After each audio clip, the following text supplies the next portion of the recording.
नमस्कार, मैं हूं अंजलि। प्योर पटना में आपका स्वागत है। आज है 27 जनवरी, दिन मंगलवार। खबरों की ओर बढ़ने से पहले चलिए एक नजर डालते हैं आज की सुर्खियों पर। पटना में बनेगा नया पाटली बस टर्मिनल। पटना को चुनाव में इनोवेशन के लिए मिला राष्ट्रीय पुरस्कार।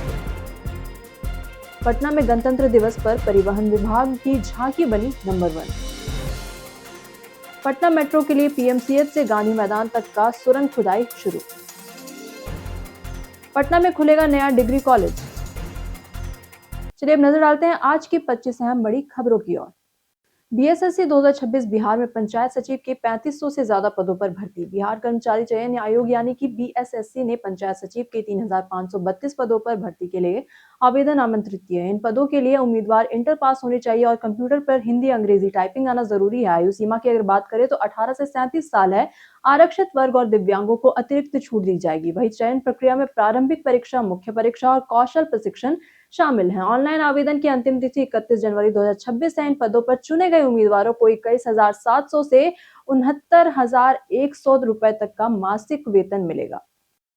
पटना में बनेगा नया पाटली बस टर्मिनल। पटना में यात्रियों की सुविधा बढ़ाने के लिए कन्हौली में नया बस स्टैंड बनाया जाएगा, वही जिसका नाम पाटली बस टर्मिनल होगा।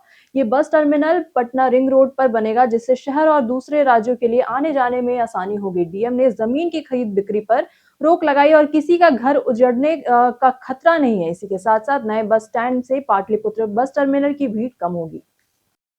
पटना फेमस पर्सनालिटी में आज बात होगी ईशान किशन की। ईशान किशन का जन्म पटना में हुआ। वही बचपन से ही क्रिकेट में उनकी प्रतिभा दिखी। उन्होंने जल्द ही राष्ट्रीय और अंतर्राष्ट्रीय क्रिकेट में अपनी अलग पहचान बनाई। वे भारतीय टीम के विकेटकीपर, बल्लेबाज और आईपीएल में सनराइजर्स हैदराबाद के लिए खेलते हैं। जनवरी 2026 में हाल ही में उन्होंने न्यूजीलैंड के खिलाफ टी20 में सबसे तेज अर्धशतक लगाकर भारत को बड़ी जीत दिलाई। वही पटना के युवाओं के लिए वह एक प्रेरणा है और गर्व का स्रोत है। पीएम आवास योजना से बिहार के गरीबों के सपनों को मिलेगी उड़ान। बिहार के गांव में गरीब और बेघर परिवारों के लिए पीएम आवास योजना किसी वरदान से कम नहीं है। 2016-17 से अब तक राज्य में करीब 39,50,000 परिवारों को पक्का मकान मिल चुका है। इस पर सरकार ने 53,992 करोड़ रुपए खर्च किए, जहां पे ग्रामीण इलाकों में एक परिवार को घर बनाने के लिए 1,20,000 रुपए, मजदूरी और शौचालय निर्माण के लिए अतिरिक्त मदद दी जाती है। वहीं ग्रामीण विकास मंत्री श्रवण कुमार ने बताया कि आने वाले समय में 12 लाख और परिवारों को पक्का मकान यहां पर मिलेगा।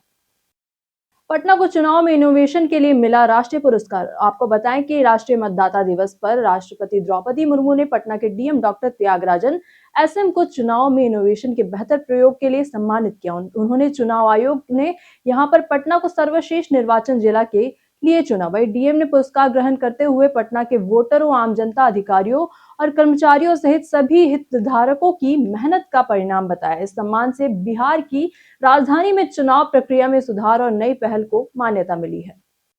पटना में गणतंत्र दिवस पर परिवहन विभाग की झांकी बनी नंबर 1। पटना के गांधी मैदान में गणतंत्र दिवस समारोह के दौरान परिवहन विभाग की झांकी को नंबर 1 का पुरस्कार मिला है। वही एसटीएफ को बेस्ट प्रोफेशनल परेड के रूप में सम्मानित किया गया। राज्यपाल आरिफ मोहम्मद खान ने मार्च पास्ट का यहाँ पर जो निरीक्षण किया गया है और विजेताओं को सम्मानित उन्होंने किया।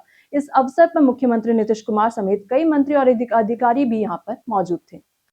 पटना मेट्रो के लिए पीएमसीएच से गांधी मैदान तक का सुरंग खुदाई शुरू। आपको बताएं कि पटना मेट्रो कॉरिडोर 2 में पीएमसीएच से गांधी मैदान तक का सुरंग की खुदाई शुरू हो गई है। वही पहली टनल बोरिंग मशीन पहले ही काम कर चुकी है और दूसरी मशीन के लिए तैयारी चल रही है। इससे आपको बताएं 1350 मीटर लंबी सुरंग के पूरा होने के बाद Moinul Haq stadium, Patna university, PMCH, Gandhi मैदान और पटना जंक्शन अंडरग्राउंड लाइन से जुड़ जाएंगे। पटना में बनेंगे 31 नए वेंडिंग जोन। आपको बताएं कि पटना नगर निगम ने राजधानी में ट्रैफिक सुधारने और सड़क किनारे अव्यवस्थित दुकानों को व्यवस्थित करने के लिए 31 नए वेंडिंग जोन बनाने का प्रस्ताव तैयार किया है। ये जोन आरसीसी से बनेंगे, जिससे लागत कम और सुविधा स्थायी होगी। सबसे ज्यादा 10 जोन पाटलिपुत्र अंचल में बनाए जाएंगे, जबकि बाकी जोन 6 अंचलों में बटेंगे। वही हर जोन में दुकानदारों और ग्राहकों के लिए बुनियादी सुविधाएं उपलब्ध होगी। 4 महीने में निर्माण भी शुरू होने की उम्मीद है और योजना के अनुसार 2027 तक सभी वेंडिंग जोन चालू हो जाएंगे। पटना विवि में 8 एसोसिएट प्रोफेसर को मिली प्रोन्नति। आपको बताएं कि पटना विश्वविद्यालय में 8 एसोसिएट प्रोफेसर को सेवानिवृत्ति के बाद से प्रोन्नति दी गई है। इसमें पूटा के अध्यक्ष और रसायन विज्ञान विभाग के 2 शिक्षक भी शामिल है, जो कि 31 जनवरी को सेवानिवृत्त हो रहे हैं। वहीं कुल 45 शिक्षकों का साक्षात्कार हुआ है, जिसमें अन्य राज्यों के प्रोफेसर को विशेषज्ञ के तौर पर यहाँ पर बुलाया गया है। यह जो प्रस्ताव है 28 जनवरी को होने वाली सिंडिकेट बैठक में पारित किया जाएगा। पटना पूर्णिया 6 लेन एक्सप्रेस वे का निर्माण काम अब हुआ शुरू। आपको बताएं कि पटना से पूर्णिया के बीच 6 लेन एक्सप्रेस वे यहां पर बन रहा है, जिसकी लंबाई लगभग 245 किलोमीटर होगी। वहीं एनएचएआई ने इसके लिए जमीन अधिग्रहण शुरू कर दिया है।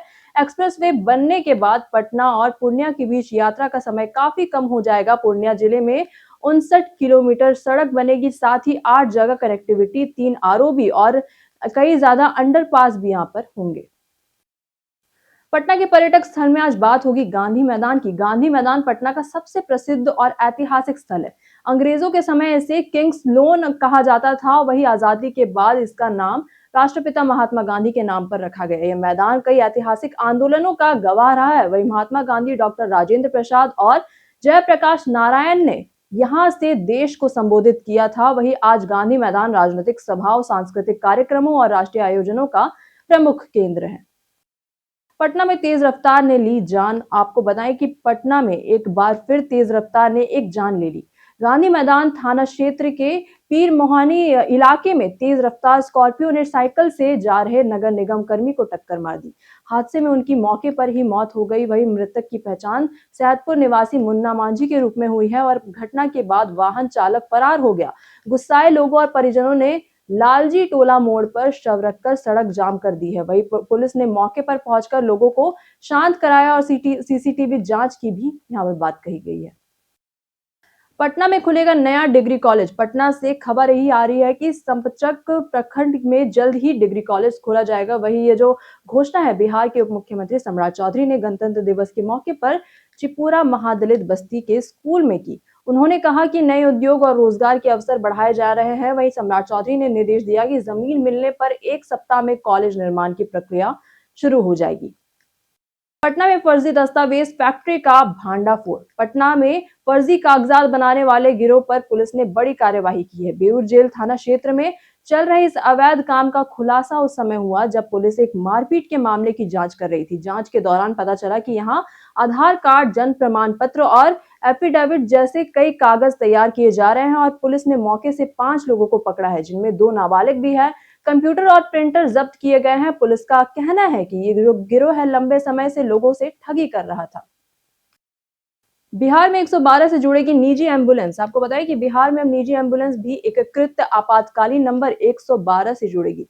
इसका मकसद सड़क दुर्घटना में घायल लोगों को जल्दी अस्पताल पहुंचाना है। वही राज्य में कुल 3700 एम्बुलेंस है, लेकिन अधिकांश काम नहीं कर रही है, जिससे मरीजों को औसतन 25 मिनट में मदद मिल रही है। अब ये समय घटाकर 10 मिनट में किया जाएगा। बिहार के 55 अस्पताल ट्रॉमा सेंटर के रूप में चिन्हित है, जिनमें से लेवल 2 की अगर बात करें 3 वाले अस्पतालों में पर्याप्त बेड और आईसीयू सुविधा उपलब्ध कराई जाएगी। पटना लॉ कॉलेज में एलएलबी प्रवेश। आपको बताएं प्रक्रिया पर छात्रों ने यहां पर सवाल उठाया है कि पटना विश्वविद्यालय के पटना लॉ कॉलेज के एलएलबी प्रवेश परीक्षा में शामिल अभ्यर्थियों ने स्पॉट नामांकन और चयन प्रक्रिया को लेकर सवाल उठाए हैं। छात्रों के कुलपति प्रोफेसर नमिता सिंह से रिक्त सीटों और इसी के साथ साथ कट ऑफ और चयन मानदंड सार्वजनिक करने की मांग की गई है। अभ्यर्थी रवि भूषण ने कहा कि प्रवेश प्रक्रिया में पारदर्शिता और समानता होनी चाहिए। छात्रों का आरोप है कि खाली सीटें होने के बावजूद नामांकन नहीं लिया गया है। जाने कैसा रहेगा पटना के मौसम का मिजाज। पिछले कुछ दिनों में पटना में मौसम ठंडा रहा। दिन में धूप निकलने से थोड़ी गर्मी महसूस हुई, लेकिन सुबह और शाम हल्की ठिठुरन बनी रही। अब मौसम सुहावना है। वही दिन में हल्की धूप और हल्की ठंड का मिश्रण बना रहता है। आने वाले कुछ दिनों में मौसम सुखद और शुष्क रहेगा। हालांकि बादलों का हल्का असर दिख सकता है। तापमान में ज्यादा बदलाव नहीं होगा, लेकिन न्यूनतम तापमान में थोड़ी गिरावट के बाद धीरे धीरे बढ़ोतरी होती रहेगी।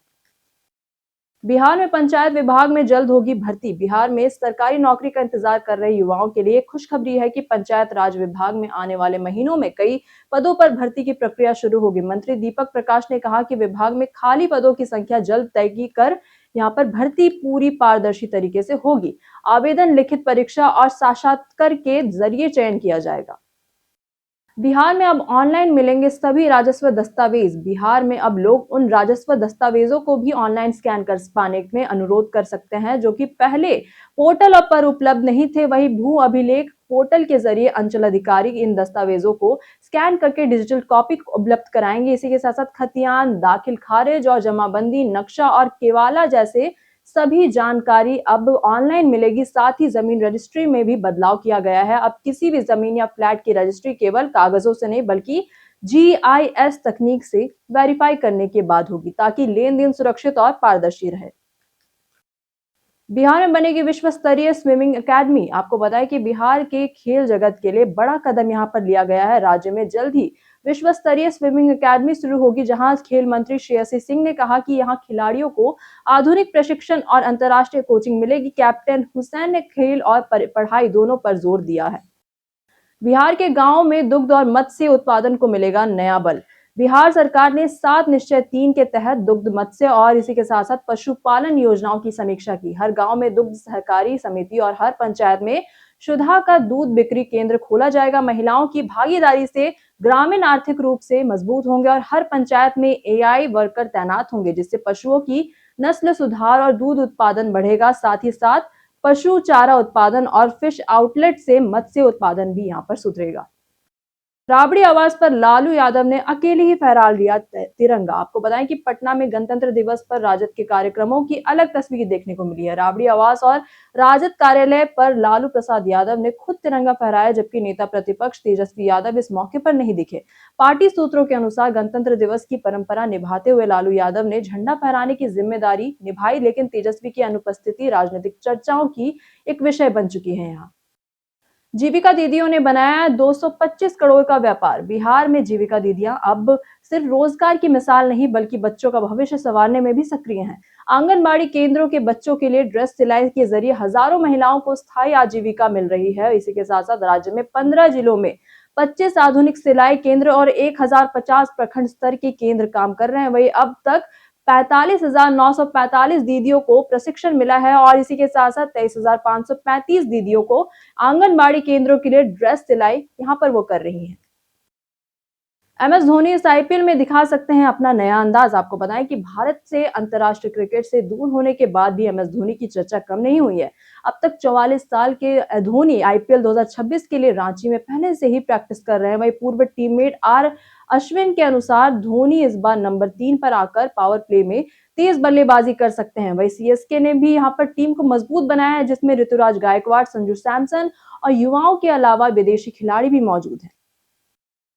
Redmi Turbo 5 Max दमदार बैटरी और हाई परफॉर्मेंस के साथ जल्द होगा लॉन्च। आपको बताएं कि Redmi Turbo 5 Max जल्द ही मार्केट में आने वाला है। कंपनी ने पुष्टि की है कि स्मार्टफोन में बड़ी बैटरी दी जाएगी जो लंबे समय तक उपयोग का भरोसा देती है। फोन में नया MediaTek चिपसेट होगा जो इसे हाई परफॉर्मेंस स्मार्टफोन बनाता है। जो कि डिजाइन की बात करें तो फोन का फ्रंट होल पंच, इसी के साथ साथ डिस्प्ले और पीछे डुअल कैमरा सेटअप दिया गया है जो कि कैमरा, ऑप्टिकल इमेज और इसी के साथ साथ स्टेबलाइजेशन सपोर्ट करेगा। ओशन ब्रीज ब्लू कलर और प्रीमियम लुक के साथ ये इसे और ज्यादा खास बनाता है। बीते दिन हमारे द्वारा पूछे गए सवाल का जवाब आप लोगों में से बहुत लोगों ने हमारे कमेंट बॉक्स सेक्शन में लिखकर दिया है। जिन्होंने हमारे द्वारा पूछे गए सवाल का जवाब दिया है उनके नाम है संजीव कुमार, शिव शक्ति, अमरजीत कुमार, राकेश मिश्रा। इसी के साथ बढ़ते हैं आज के सवाल की ओर। और आज का सवाल है कि आपके इलाके में कानून और सुरक्षा का स्तर कैसा है?